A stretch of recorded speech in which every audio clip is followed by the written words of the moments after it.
E aí, malucos e malucas, estamos começando mais um programa Deu Merda, aqui pela editora Merda na Mão. Hoje a gente vai conversar com o escritor, ativista, crítico social, Paulo Escobar.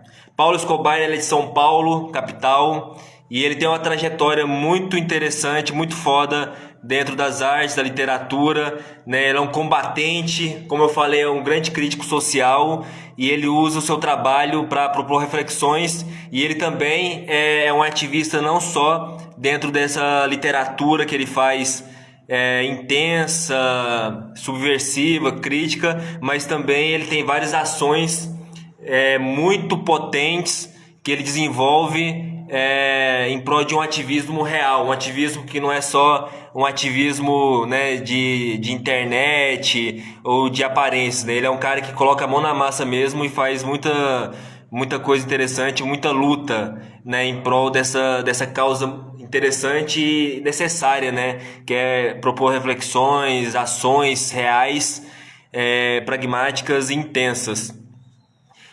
Também queria lembrar que a gente é uma editora independente e contamos com a colaboração de todos vocês, com a parceria, né, acompanhe nossos trabalhos nas redes sociais, além do Instagram, a gente está em todas as plataformas, inclusive a gente tem um canal no YouTube, né, é só colocar no YouTube, Editora Merda na Mão, que vocês vão ter acesso a todos os nossos trabalhos.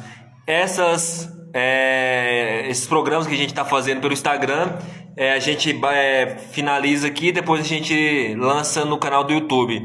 Então, inclusive, esse papo que a gente vai ter hoje com o Paulo Escobar, a gente vai postar também no canal da editora.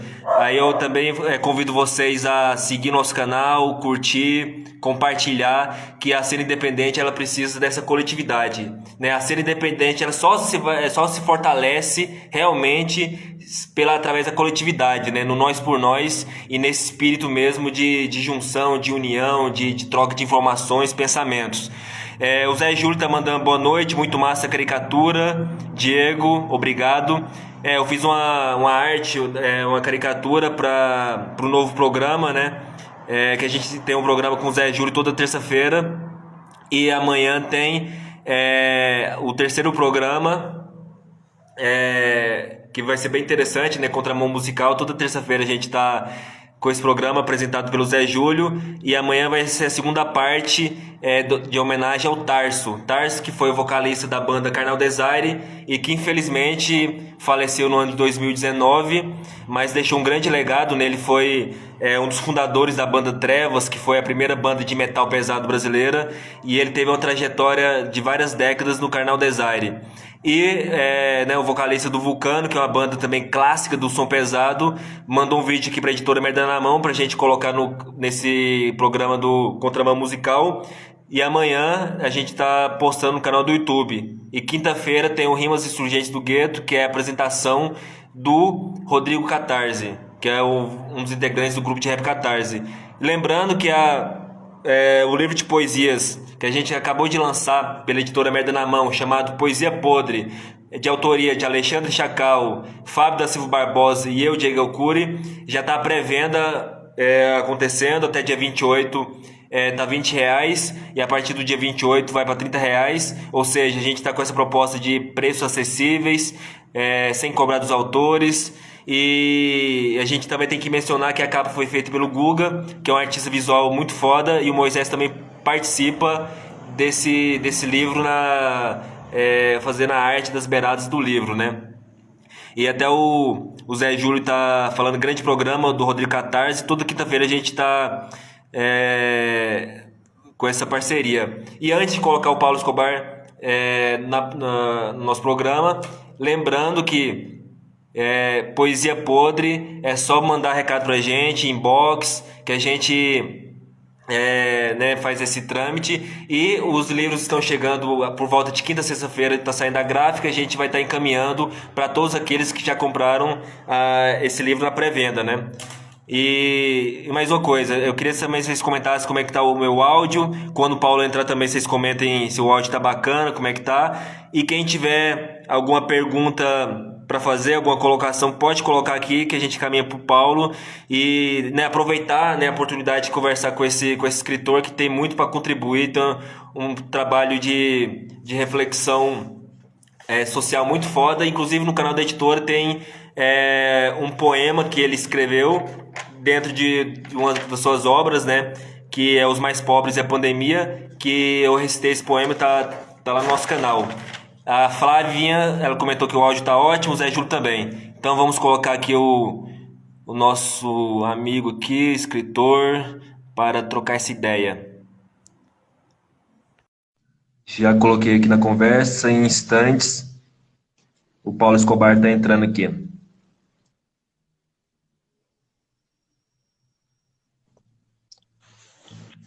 Ah, bacana, bacana. Boa noite, E tranquilo? aí, de boa, tá ouvindo bem aí? Não, eu tô ouvindo tranquilo. Aí as pessoas que quiserem comentar aí para ver se o áudio tá bacana, eu pelo menos tô ouvindo assim, tá tranquilo mesmo. Cara, primeiro eu queria Uhum. agradecer você ter aceitado trocar ideia com a gente. Eu conheci o seu trabalho através do Rodrigo Catarse, né, que é um parceiro aqui da editora. E quando eu Uhum. recebi o livro, Os Mais Pobres da Pandemia, para mim foi uma porrada na cara, cara. Foi assim de uma intensidade, de uma visceralidade que foi assim para mim muito foda.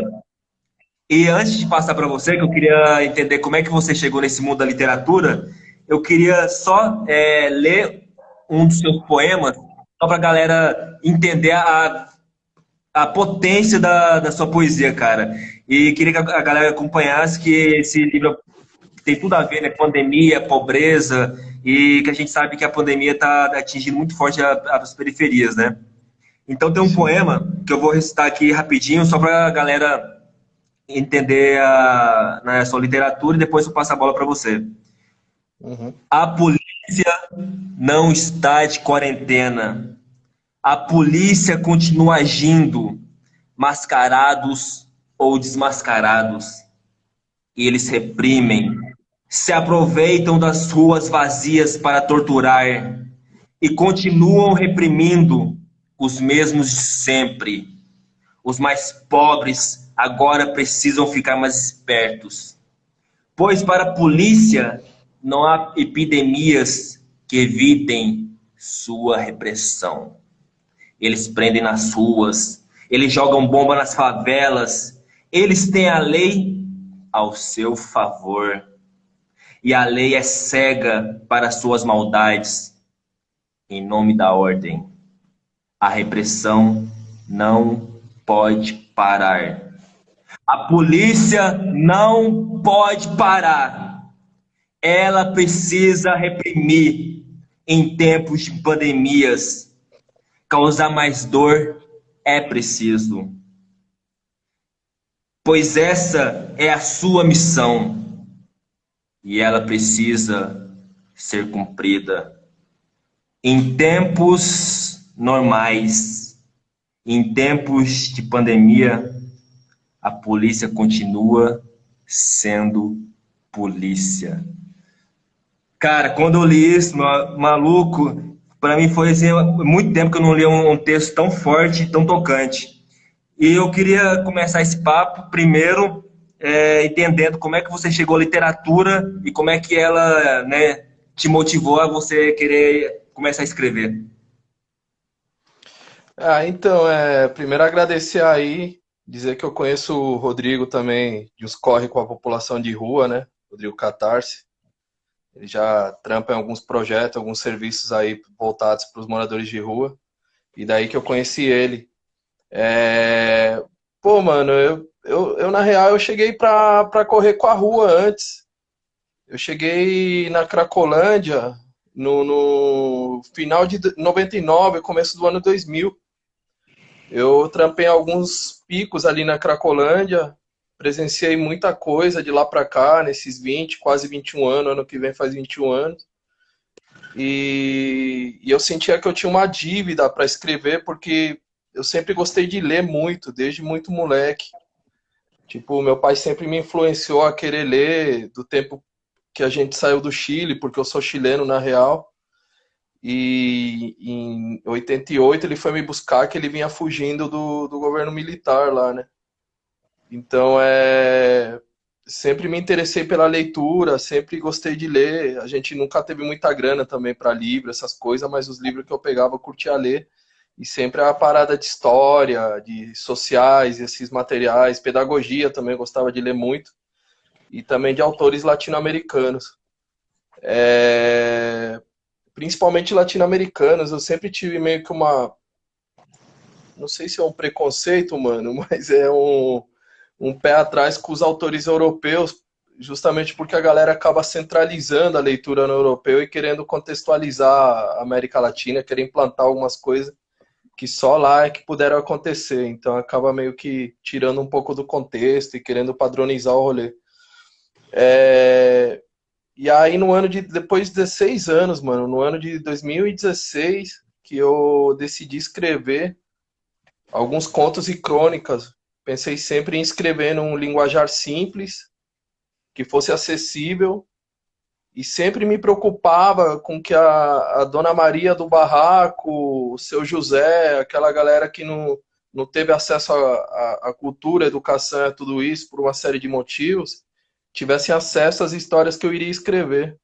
Então sempre tinha essa preocupação, e quando a galera lia as histórias que eu escrevia, eu ia, ou aqueles que não sabiam ler e escrever, eu lia para eles para saber se eles se identificavam com aquilo que eu tinha escrito em relação aos contos e às crônicas das vidas deles mesmo. E outra também porque a parada pô, sempre me inquietou esse lance a partir da onde a história é contada, e a gente sempre acaba lendo histórias do vencedor, do cara que teve mais acesso, do cara que tem a possibilidade de escrever e de lançar os seus materiais, tanto na escola como em outros lugares. E aí eu me preocupava com que os heróis, que esse monte de gente que eu conheci na rua nesses anos todos, eu conheci muita gente mesmo. Perdi as contas, eu acho que, putz, não saberia te dizer quantas pessoas. Me preocupei que as histórias deles se tornassem acessíveis e que outras pessoas soubessem, e até para desmistificar um pouco essa ideia de que o morador de rua é bandido, é o cara que vai te fazer mal, tirar essa ideia de medo e mostrar que ele é mais um, igual a gente em muitos aspectos, assim, tanto nas suas bondades como nas suas loucuras também. Então, eu em 2016 escrevi o primeiro livro, que é Memórias da Rua, né? Amor, Luta e Maloca, que tem ainda muitas histórias de gente que eu conheci ao longo desses anos, até por uma questão de uma dívida histórica que eu tenho com muitos moradores de rua. E aí também, um ano depois, eu escrevi o segundo, Memórias da Rua, A Vida do Lado de Baixo. Um ano passado, eu escrevi o terceiro, que foi com o Ovidio Mato, um jornalista das antigas da SPM Brasil. Sugeri para ele a gente escrever um livro onde a gente entrevistava as pessoas da rua. A gente transcreveu, na real, né, muitas dessas histórias, e chama 20 Sonhos de Rua e uma História de Amor, que seriam o que as pessoas de rua sonhavam na sua infância e o que elas sonham hoje, né, depois de muito tempo morando nas ruas. Se os sonhos modificaram, se mudaram depois de algum tempo, né? Então aí escrevi esse com o Ovidio Matos ano passado, e aí na pandemia, depois de ver uma par de fita, uma par de cena das coisas que aconteciam aí do lado de fora, escrevi esse que é um PDF gratuito sobre os mais pobres e a pandemia. São cenas de coisas que eu presenciei em várias regiões de São Paulo também, como para mostrar esse lance do fica em casa é um privilégio também que poucos podem pagar, né? Assim como o direito à cidade também é um privilégio que poucos podem pagar, o fica em casa também é um privilégio que poucos podem pagar. Então, me soava contraditório também isso, das pessoas, no país que a gente vive, insistir que as pessoas ficassem em casa. Eu ficava imaginando aqueles que moram na rua, onde que eles iriam ficar, né? Escutando essa pressão toda, os caras sem acesso à água, os caras sem acesso a álcool gel, a máscara e a tanta coisa. E mês que vem a gente está lançando um outro livro que seria com o Padre Júlio Lancelotti, que esse também é um pouco das histórias dele, das vivências dele nesses mais de 35 anos com os moradores de rua aí. Seria talvez o primeiro livro escrito em parceria com ele, assim, que eu ouço falar. Mas é a partir da rua que acabou surgindo as ideias, assim, do que escrever. E por essa admiração que eu tenho por tantos autores latinos, como Eduardo Galeano e tantos outros, me preocupei sempre que fosse uma leitura acessível, sabe? Que a galera entendesse, que não fosse um negócio complexo, mas que se identificasse com aquilo que está lendo e entendesse que, fala, pô, esse cara tá falando de mim ali. E que os outros de fora também tivessem o mesmo acesso a isso também. Então sempre essa foi minha preocupação em relação à escrita e o jeito de escrever. Não, interessante. Inclusive o Jorginho comentou, tamo aí. Teve um comentário aqui também. A Laura Laco, que é quadrinista, né? Ela tem um Instagram que chama 020 Papel. Ela falou forte. O Jorginho falou muito 10 bicho. E a Flavinha, que ela é, né, envolvida com rap combativo e tal, também uma crítica social, também ela comentou fabuloso o seu trabalho, Paulo. E você falou, cara, do direito à rua, né, dessa questão toda que a gente está vivendo nesse momento tão terrível. E a população ela não tinha muita noção da quantidade de moradores, de pessoas na rua, né? Eu não gosto muito de falar moradores porque, na verdade, eles são vítimas sociais e eles não têm espaço, né? É negado pelo Estado um espaço, né? A Constituição fala que eles têm direito à casa, mas a Constituição não é cumprida. E a gente vê essa visibilidade tremenda que a pandemia colocou na cara de todo mundo que existe uma parcela grande dessa população vivendo em situações assim terríveis. E você trabalha com isso há muito tempo. O que você acha desse processo de visibilidade? Se ele é consciente, se as pessoas estavam mesmo numa correria tão insana que não tinha tempo de ver, e depois, quando eles passaram a ficar em casa, que de repente isso foi à tona. Você fala o quê? Em relação ao morador de rua? Não entendi, só para. Que a gente sabe que existe uma parcela imensa, né, de pessoas morando na rua, todo mundo sabe disso, mas parecia que as pessoas não viam isso de forma consciente. E com a pandemia, com as ruas vazias, ficou muito visível a quantidade imensa de pessoas na rua. Você acha que isso é um processo consciente do Estado e da mídia de invisibilizar eles, ou era a correria do dia a dia que não permite que a gente tenha esse olhar sensível para a população? Eu acho que é um processo consciente, sim, de tornar invisível. Eu acho que é um processo consciente que a população acaba também fingindo que não vê na real, ou que acaba enxergando como parte da paisagem, né? E eu acho que talvez é tão consciente porque o fato do Estado, da iniciativa privada e de tantos outros higienizar e de querer sumir, fazer desaparecer, mostra que eles veem isso. Então, o higienismo em São Paulo, por exemplo, ele é muito frequente, sabe? Ele acontece direto. Pô, os moradores de rua, eles sofrem violência da Guarda Civil, da Polícia Militar e dos órgãos do Estado todos os dias, praticamente. Em algum lugar da cidade, em algum momento, está tendo algum tipo de violência para fazer com que os caras saiam daquele local. Então é um processo consciente de fingir que não vê, mas de algum momento do dia reprimir para que eles não estejam naqueles espaços ou naquele lugar. Principalmente quando é um espaço que interessa a especulação imobiliária.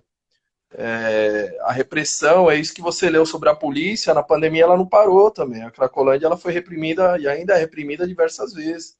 Outros espaços da cidade que tem concentrações de moradores de rua, como a Praça da Sé, ou outros lugares, isso aconteceu muitas e muitas vezes, mano. Muitas vezes teve repressão. Então, não acho que eu acho que é um processo consciente, sim, de fingir cegueira às vezes, quando convém, mas de tempos em tempos, em algum momento do dia, eles vão reprimir, porque a pobreza incomoda, mano, os caras. Incomoda a especulação imobiliária, incomoda a sociedade, ela horroriza aquele que vê, né? Não sei se por as pessoas se sentirem parte dessa grande dessa grande culpa de ter gente morando nas ruas ou gente muito pobre, mas a pobreza traz alguns questionamentos só do fato da gente ver ela. E então eu acho que é um processo consciente, mano. E que eu acho que a repressão tá aí para mostrar de que eles sabem que os caras estão aí. A gente tá vendo um momento bizarro. E a Flavinha mandou uma pergunta para você aqui nos comentários, que eu vou te encaminhar. Ela falou o seguinte: Paulo, você acredita que a violência com a população de rua e periferia tenha se intensificado com o governo Bolsonaro e com a pandemia? Eu acho que talvez com a pandemia ela pode ter ficado mais visível, porque quando a cidade se esvaziou um pouco, talvez, como é que eu te digo? Ficou mais visível a repressão, porque até muitas vezes não tinha notícia para pôr, mano. Mas, cara, assim, eu costumo dizer que, por exemplo, debaixo do viaduto Alcântara, onde a gente hoje se concentra, onde tem um espaço que atende aproximadamente 450 pessoas de rua todos os dias de maneira autônoma, onde tem toda uma luta histórica de 8 para 9 anos já, que acontece organizada por moradores de ruas ali debaixo daquele viaduto. Pô, mano, a gente já apanhou da esquerda, apanhou da direita, a gente apanhou de diversas gestões e governos, mano. Inclusive, uma das coisas que eu costumo dizer é que, mano, é louco isso, porque tem parte de uma galera da esquerda partidária que tem um fetiche fudido com o Haddad, mano. E o Haddad foi um dos caras que menos dialogou, mano, com morador de rua em São Paulo. Um dos caras que talvez mais insistiu em reprimir os viadutos da Zona Leste foi ele, mano. E a gente teve várias discussões com ele, várias discussões onde ele foi extremamente arrogante, cara. Então, assim, o Bolsonaro talvez legitime um pouco a violência, ela acontece, mas eu não sei diferenciar, porque é quase todo dia que ela rola, então não saberia te dizer se aumentou ou não com o Bolsonaro, cara. Eu acho que ela tá como sempre foi, mano. Até a Laura comentou que é desabrigados do Estado. A Flávia falou que além de visibilizadas, o número de pessoas em situação de rua aumentou. E ela falou que todo o Estado é fascista e opressor. Então eu também acho que qualquer governo que chegou ao poder sempre teve um olhar insensível, né, cara? E eu queria saber um pouquinho mais como é que é o seu trabalho na Cracolândia. O que você faz, como é que é o seu trabalho? Cara, eu trampei na Cracolândia durante 9 anos. Eu morei com muita molecada de rua, em comunidades que tanto o fórum como os meios de justiça acabavam encaminhando eles para cuidar, ou educar, ou sei lá o nome que os caras davam, mas a gente também me preocupava muito com que os moleques de rua eles fossem crianças, mano. Por mais bandido a sociedade enxergasse parte deles, a minha preocupação muito grande foi que a molecada de rua ela tivesse a sua infância, essa coisa toda, porque se davam pipa, eles empinavam, se davam uma bolinha, um taco, eles jogavam futebol e tudo isso. Minha preocupação muito grande era essa. E eu costumo dizer que a minha grande escola foi os moleques de rua, mano. A molecada de rua foi minha grande escola sempre, mano. O moleque de rua, se tiver algo pra te falar, ele vai te falar. Ele não vai te esconder, ele vai dizer o que ele pensa de você mesmo. Se ele tiver que mandar você se fuder, ele vai dizer isso, tá ligado? Sem rodeio nenhum. Então, assim, a molecada de rua, eu acho que até hoje é minha grande escola, mano, dos moradores de rua. Então, eu comecei com parte dessa molecada, tanto no Vale do Angabaú como na Cracolândia. E, pô, Cracolândia eu trampei muito na parte da assistência e direitos humanos, mano. Então, nas inúmeras operações que aconteceram, tanto no tempo do Serra como em outros governos, a gente teve dando suporte e apoio para muitos deles ali, mano. Mas aí vai fazer 9 para 10 anos, eu tô na Radial Leste, debaixo de alguns viadutos ali na Radial Leste. Em ocupações que são ocupações autônomas, de moradores de rua mesmo. Onde eles pegam os espaços, eles fazem atendimento de banho, lavanderia, espaço sociocultural, de inúmeras outras coisas que rolam ali embaixo, no dia a dia desses viadutos que foram ocupados e que eram espaços da assistência antigamente. A assistência fechou, a gente ocupou junto com os moradores de rua e os espaços continuaram acontecendo, mano. Cara, e qual que é a maior dificuldade de estar nesse trabalho, nesse ativismo? O que é o mais difícil para você nesse processo todo? Cara, nesses anos todos eu tenho evitado alguns rótulos assim. Eu não me acho um ativista e não me acho nenhum militante na real, porque no Brasil essa palavra muito reduz a uma bolha muito distante, muito daquela masturbação intelectual que é muito distante daquilo que a população vive no dia a dia, no seu cotidiano, sabe? Eu acho que eu sou mais maloqueiro que outra coisa, no meu jeito de ser, na minha vida e nas posturas que eu tomei muitas vezes também. Eu acho que o mais doloroso é o sentimento de impotência que a gente vive muitas vezes, mano. Eu costumo dizer que depois que eu comecei a trampar ou a correr junto com os moradores de rua, eu durmo com um monte de gente todos os dias, mano. Eu trago eles na minha mente, situações que eu vi, que acontecem não sei o quê, e que você fica numa impotência do caramba de ver que de repente você não é porra nenhuma e você não vai conseguir fazer nada, mano. Então, diante de doenças que você sabe que não tem cura, diante da morte de muitas pessoas que a gente teve que enterrar, eu acho que teve muita fita assim que é esse sentimento de impotência e das dores que a gente vai carregando e que depois acabam gerando traumas fodidos que a gente vai carregando na mente, no coração. Acho que é um meio bem dolorido, assim, mano, pra dizer a verdade, cara. Cara, uma coisa que eu acho muito foda no seu trabalho é realmente a linguagem que você usa, né? Ela é de fácil acesso. Qualquer pessoa que tiver contato com o seu texto vai entender. De qualquer camada social, saca? Pode concordar ou não concordar, mas vai entender. Eu acho isso fundamental. E eu acho que a academia, nesse academês que eu costumo falar, ele, na minha concepção, ele é criado justamente para que as pessoas não tenham acesso a determinadas informações, sacou? Porque eu Uhum. vejo muita academia fazer, né, textos, pesquisas sobre, né, a população mais carente, periférica, mas com um linguajar que não é de forma nenhuma útil, não contribui em nada para mudar essa realidade, saca? O que Uhum. você acha desse tipo de literatura que só se importa com a norma, com a porra da norma da BNT, essa porra, eu chamo de porra mesmo, de norma da BNT, e cria esse academês que não chega na população. Isso aí também é um processo pensado também, né, cara? O que você acha da academia? Agora a pergunta é a seguinte: qual que é o papel da academia nas periferias? Puta, mano. É, Mano, eu estudei Ciências Sociais em 2011. Não, acabei em 2011. E eu sempre tive muitas críticas à academia.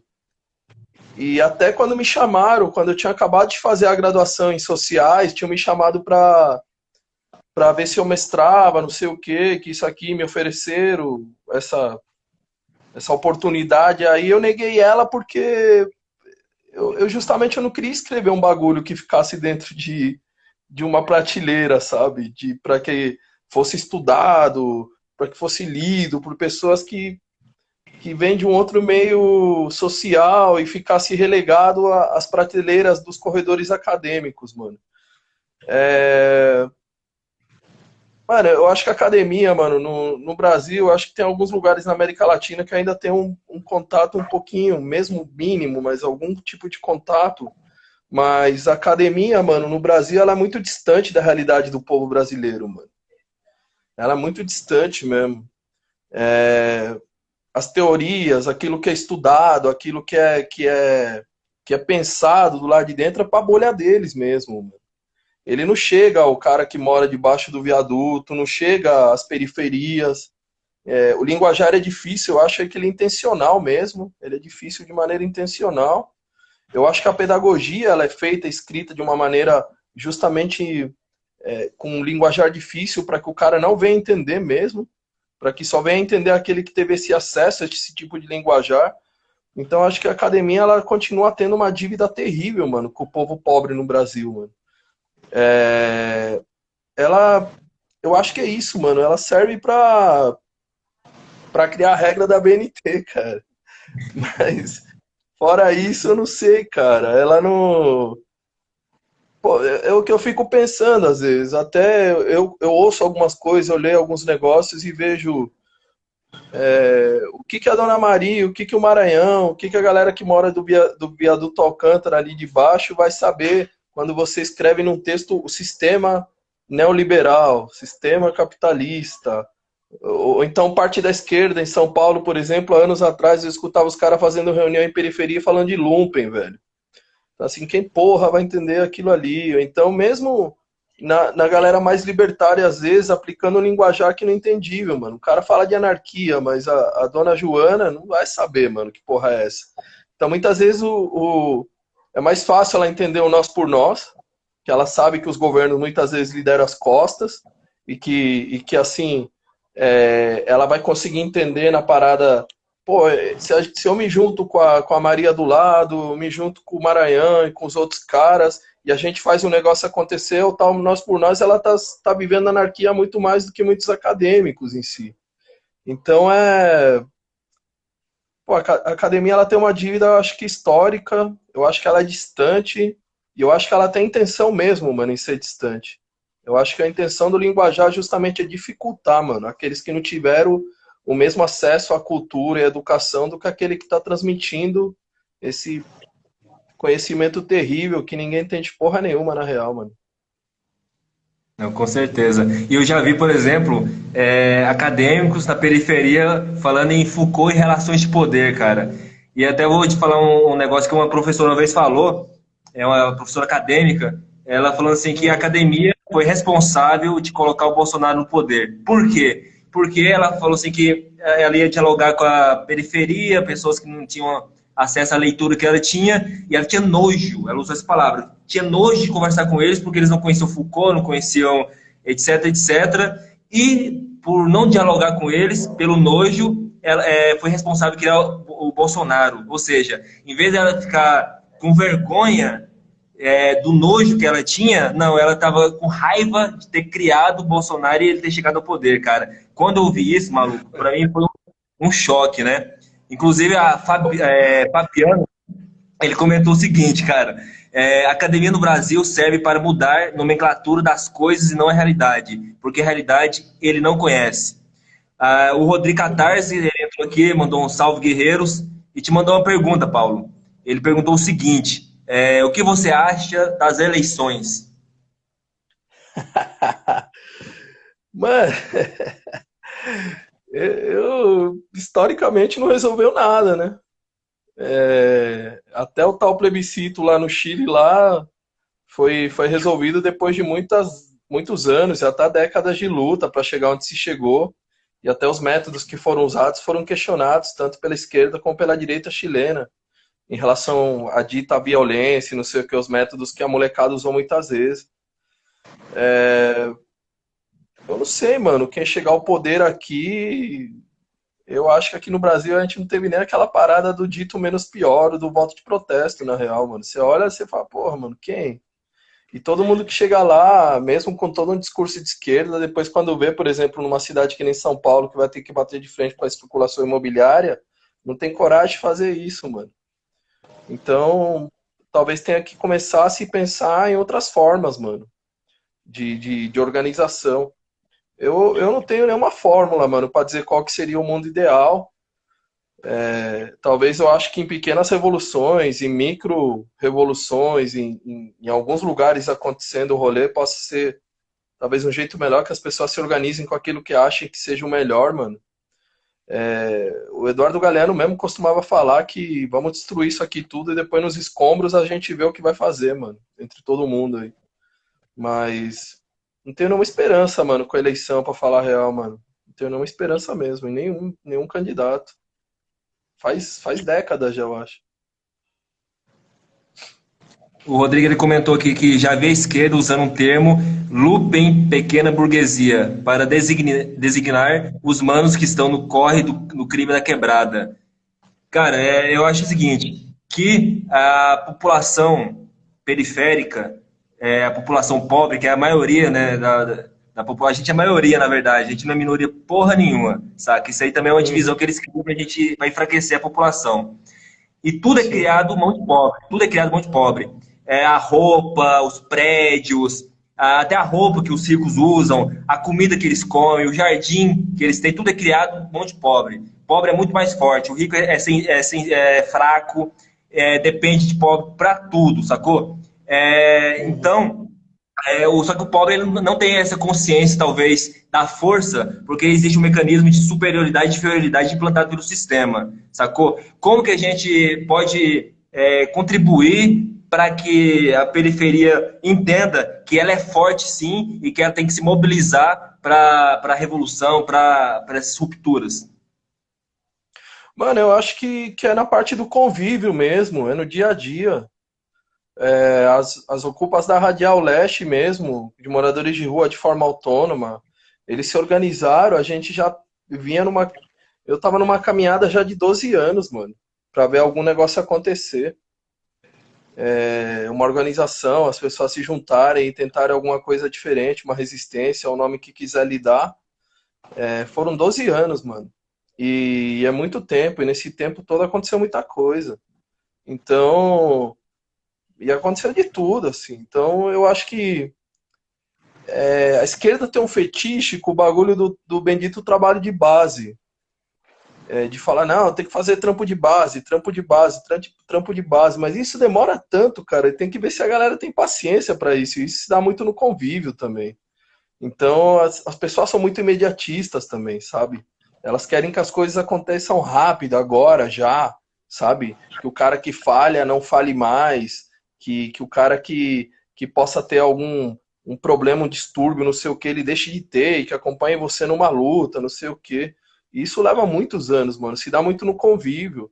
É, o que, voltando um pouco pro lance do Chile, assim, que eu acompanhei esses dias, esses anos todos aqui, também à distância, e com muitas pessoas que eu conheço lá também, o negócio demorou muitos anos, mano.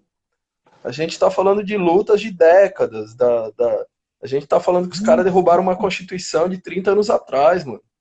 Então se tem essa vontade de trabalhar com a base é no convívio, mano. E assim, outro fetiche que tem que tirar é de achar que a revolução vai se dar no nível macro, mano.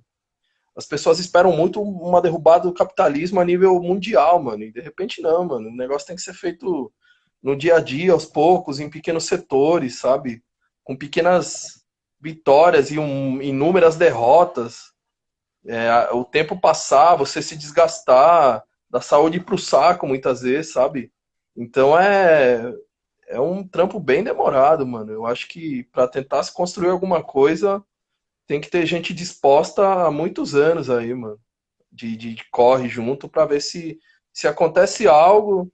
Se acontecer foi lucro e talvez não aconteça porra nenhuma e os que vêm depois talvez vejam alguma coisa, mano.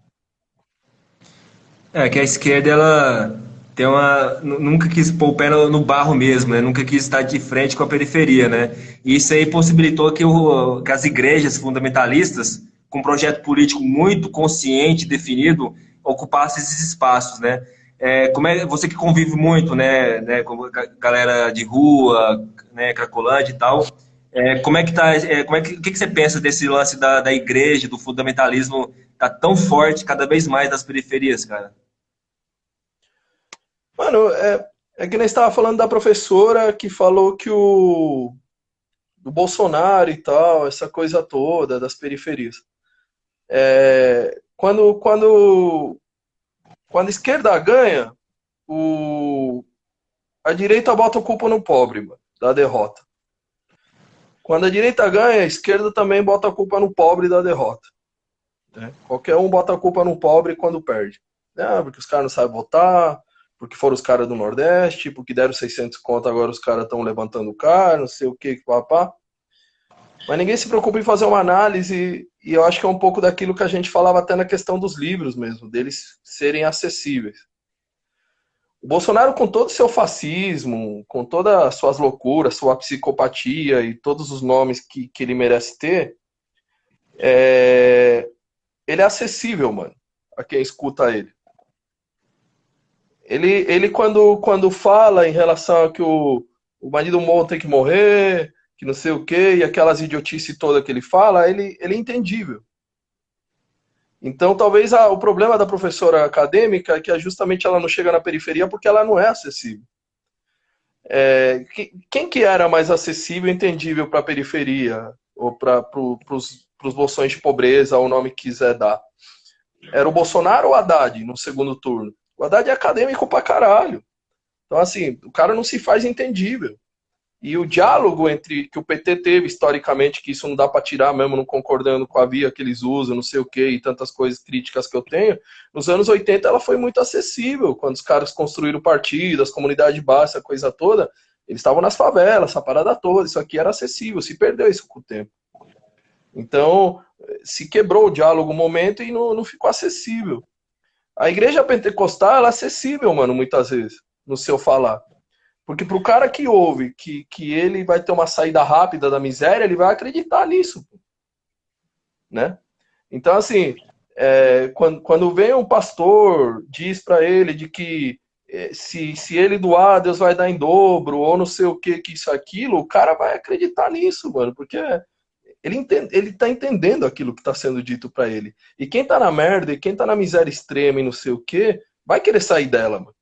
Então, o que esse cara tá me prometendo, ele é interessante, mano. Ele é tentador, ele é sedutor, entendeu? E eu acho que parte disso é pelo... E muitas vezes esses caras que montam uma igreja dentro das favelas, da quebrada, não sei o que, eles convivem, mano, com essa galera. Então, o cara do barraco número 39 da favela X, ele conhece o pastor fulano de tal, porque o cara tá lá todo dia, mano. E ele sabe, o cara tá lá, não sei o que, ele convive, que é um pouco daquilo que a gente falava. O acadêmico João das Letras, não sei das quantas, ninguém sabe quem é, mano.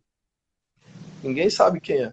Então, acho que é isso que tem que começar a se pensar. A gente tem que ser tão acessível quanto essa igreja, mano. E tem que ter tanto convívio como esses caras estão tendo ali na comunidade todos os dias, mano. Mas o que grande parte da esquerda aqui no Brasil faz e grande parte da academia faz, ela só condena, ela só critica, ela só julga, ela só diz, não, pô, esses caras, não sei o quê, sempre à distância, mano. E hoje mais à distância ainda, tanto pela pandemia, mas de 2 anos, 3 anos, 5 anos atrás, também era distante porque se preocupa nas redes sociais, que muitas vezes a galera dos viadutos e a galera das favelas não tem acesso nem à internet, mano. Os caras estão discutindo em rede social, querendo conviver através de mundo virtual, enquanto o mundo tá pegando fogo no mundo real mesmo, cara. Cara, eu lembro que na eleição eu percebi que o Haddad ia perder quando eu vi ele numa entrevista, ele falando sobre algumas coisas, de repente ele usou uma frase em alemão, cara. Em alemão. Como que a população vai entender ele falando uma frase em alemão e citando Kant, cara? Então realmente não tem como, cara. Mas você acha que a educação, cara, a educação aquilo que se chama de educação emancipadora e tal, você acha que ela realmente poderia ajudar nessa conscientização da população em geral?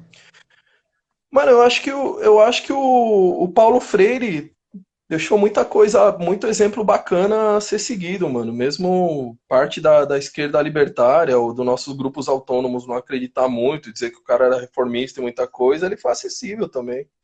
Eu acho que o cara conseguiu alfabetizar e educar através da cultura própria dos caras e daquilo que os caras viviam, entendiam do dia a dia, mano. É preciso sair da maldita grade curricular e dentro das salas de aula para fora, mano. E isso é aquilo que a gente falava, leva tempo. Pô, mano, eu sempre tive muita dificuldade com essa palavra conscientização. Porque dá a impressão que são pessoas que não têm consciência, que vai alguém lá colocar uma consciência nelas a partir daquilo que a gente fala, daquilo que a gente pensa. Justamente. Então, sempre me dava essa impressão, assim, quando a galera fala, não, pô, as pessoas, mano, pobres, elas já têm a consciência. E elas vão aceitar, talvez, uma luta, uma organização, não sei o quê, quando as pessoas primeiro aceitarem construir junto com elas, quando conviverem junto com elas e quando aceitarem que essas pessoas conheçam quem são essas pessoas que estão ali, cara. Saberem do dia a dia delas, que elas conheçam você, as tuas falhas, os teus acertos, sabe? Que eles entendam quem é o ser humano que tá ali do outro lado, mano. E tanto nessa parte educativa como nas outras partes, isso leva muitos anos, mano. Entendeu? Então eu acho que. E a outra coisa que eu sempre acho interessante demais na parada do Paulo Freire é esse negócio de construir com, mano, e não para, né? De estar lado a lado junto, né? O para é essa maldita vanguarda que muitas vezes todo mundo cai em algum momento da vida, ou tem sempre que acabar se resguardando e prestando atenção para não ficar caindo nessa maldita vanguarda do para, mas construir junto com eles, mano. Que o cara comece a enxergar as contradições do mundo, quem o explore, quem não sei o que, e queira se revoltar em relação a isso, que a gente esteja junto com eles, mano. Tanto na hora de aprender junto com eles algumas teorias e torná-las mais acessíveis, como na hora de botar fogo no ônibus, por exemplo, também, que não sejam eles a bucha de canhão somente para vai lá fazer o trampo você, que eu tô guiando você, entendeu? Então acho que isso leva um tempo, mano. Tem que ver se parte dessa esquerda e parte dessa galera tem saco pra gastar alguns anos nisso, mano. O mais louco também é as críticas que o Paulo Freire recebe, são sempre críticas que não tem nada a ver com a obra dele, né? Fala que ele era o cara que incentivava o alcoolismo nas escolas, já vi coisas assim absurdas, cara. Sabe, umas coisas assim bizarras mesmo, e quem critica ele nunca leu ele, não conhece a história dele. E alguns conhecem, sabe quem ele é e tem medo, porque realmente essa educação como em vez de para, né, ela é realmente revolucionária. E também você que trabalha com crianças, eu costumo dizer também que essa galera com 12 anos de idade da periferia tem muito mais consciência, muito mais experiência de vida do que um playboyzinho acadêmico que, né, foi bancado pelo pai a vida toda e se formou. Então tem muito mais. Então tem essa, igual aquela professora que falou que eu tenho nojo do aluno e tal, ou aquele outro professor que falou, não, tem que conhecer Foucault, porque se não conhecer Foucault, a população não vai entender as relações de poder. Então, isso tudo que você fala realmente é real. Só que a gente estava falando da igreja, desse rolê, e você está escrevendo um livro com o Júlio Lancelotti. E eu tenho críticas assim, terríveis com a questão da igreja e qualquer instituição, né? Mas eu já vi até o Júlio Lancelotti criticando um pouquinho a igreja e tal, e ele tem um trabalho assim, muito forte com a galera assim, da rua e tal, há muitos anos. Eu queria que você falasse mais como é que foi esse contato que você teve com ele, cara. E como é que surgiu essa ideia do livro? Mano, eu conheço o Padre Júlio eu acho que há uns 15 anos, mano. Pô, mano, a gente já viveu muita coisa, na real. A gente já teve debaixo de repressão, debaixo de bomba de gás. Eu já fui detido, o padre foi lá me arrancar algumas vezes. Já sofremos bastante coisa junto. E eu costumo dizer que ele é um grande amigo assim, porque nisso que eu te falava, nos momentos de dores, nos momentos mais tensos, ele me entendeu e me entende de maneira. No momento que você, no meio do rolê da luta e tudo isso, você sente um momento de solidão, porque a solidão, quando você tá na luta, ela é muito pesada, mano. E as pessoas, às vezes, elas olham você e exigem de você uma perfeição, mano. Não, pô, não, você não pode falhar, mano. É isso. No meio desse corre todo, as pessoas exigem que você não falhe. Esse cara não pode falhar. Não sei o quê. E as pessoas esquecem que a gente é humano, cara. Isso é muito louco. Então, por isso que eu falo, eu não pago de militante, não pago de ativista, não pago de construído em nada, mano. Eu tenho um processo longo para me encaminhar ainda. Nunca digo que eu vi de tudo, nem que eu vivi de tudo, nem que eu sei de tudo, porque eu tô aprendendo todo dia, mano. Tá ligado? E muitas vezes, mesmo cercado de muita gente que é do lado de fora do corre com a rua, você se sente sozinho, mano. E ele soube ler a minha vida em relação a isso muito, mano. Pô, eu sempre fiquei curioso também, porque eu sempre percebi que o Padre Júlio não tinha nada escrito. Não tinha nada escrito, nem da luta dele, nem da visão dele, que a visão dele é muito conflitiva em relação à galera da igreja muitas vezes. Quando ele fala, por exemplo, quando ele fala do Jesus que se identifica com as trans, quando ele fala do Jesus que se identifica com os black bloc, quando ele fala essas coisas, isso para a igreja é terrível, cara. Então, assim, eu pensava que precisava ficar... ele já tem 70 e tantos anos, mano. E eu sempre pensei que tinha que ter alguma coisa escrita que o pensamento dele ficasse escrito. Pra galera depois saber o que ele pensou, o que pensa, não sei o que, essa coisa toda. Então gravamos muitos diálogos. Ele pediu para, no meio dos diálogos, eu escrever algumas histórias de resistência que ele teve presente, algumas histórias nossas de ocupação e disso tudo, né? E porque é um cara também extremamente humano, mano. Eu acho que isso também tem que ser levado em consideração. Eu tenho 500 críticas à igreja também, a ela como instituição, a igreja católica mesmo. Eu tenho várias críticas em relação a posturas que ela tem. Eu tenho críticas, por exemplo, ao sistema eleitoral, que nem o Rodrigo perguntava, não sei o quê, a lance da eleição, isso tudo, não concordo com nada disso, mas, por exemplo, o ano passado, pela TVT, eu vendi um freela de uma entrevista que eu fiz com o Pepe Mujica, no Uruguai. Pô, tive com o cara 3 vezes, eu tenho... Não votaria, eu falei pra ele todas as críticas que eu possa ter em relação às coisas que ele acredita, não sei o quê, mas é um cara coerente com aquilo que ele... com as lutas históricas e sociais que aconteceram no Uruguai e na América Latina, mano. Então, muitas vezes, assim, quem sou eu pra falar pra um cara que foi Tupamaro e ficou 12 anos, né, num calabouço lá, sendo torturado dia e noite, o cara praticamente quase pirou e trocou bala com a polícia, pô. Eu vou falar o quê pra um cara desse? Entendeu? Então é isso que você falou. Muitas vezes o próprio crítico de Facebook, crítico de redes sociais e cheio de teorias de plantão vai dizer, ah, mas o cara não sei o que vai para, mano. Mas muitos ali eu acho que nunca botaram fogo numa barricada, mano. Em relação à molecada que de 12 anos que você estava me comentando, eu acho que eles têm muito a ensinar, tanto de vida como de resistência, sobrevivência também, né? Porque sobrevivem a esse sistema todos os dias, né? O fato deles estarem vivos essa hora, de terem chorado e enterrado seus mortos, já é uma sobrevivência fodida, tá ligado? Então acho que eles têm muito a ensinar. Eu ia muito em reunião de alguns movimentos sociais que chamavam para compor algumas lutas históricas em São Paulo, não sei o quê. Eu já escutei, mano, muito boy de esquerda, não sei o quê, ou metido a militante social, dizer, por exemplo, não vamos fazer uma barricada porque ela não dialoga com a periferia, o fogo não dialoga com a periferia, como se ele fosse levar o fogo até a periferia e dizer pra gente, essa molecada tá acostumada a fazer isso quando a polícia entra lá, mata um moleque negro lá, eles se levantam e sabem fazer uma revolta muito bem feita. Eu falava pros caras, pô, mano, vocês têm que ir lá construir no dia a dia, porque senão sai esse tipo de ideia.